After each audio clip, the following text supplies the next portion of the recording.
ఇప్పుడు బాలకృష్ణ సినిమా అంటే వేరు, అది పంచభక్ష పరమాన్నం వడ్డించిన విస్తర్లా ఉండాలి,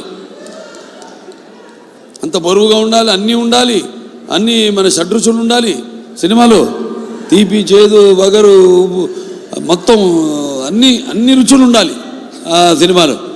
మరి అలాంటిది మరి మా దర్శకుడు అనిల్ రావుపూడి గారు ఇక చెప్పమ్మా అంటే మాది ఏంటంటే మేము ఒకళ్ళని నమ్మకం, ముఖ్యంగా నమ్మకం, చేస్తాం తప్పకుండా మంచి అద్భుతమైన సినిమాని చేస్తాం అని ఒక నమ్మకంతో ధైర్యంతో ముందుకెళ్ళిపోవడం.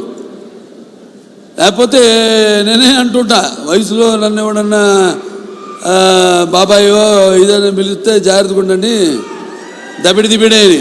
అయినా ఈ సినిమాలో ఒక సీన్లకి చీచాగా చేయడం అంటే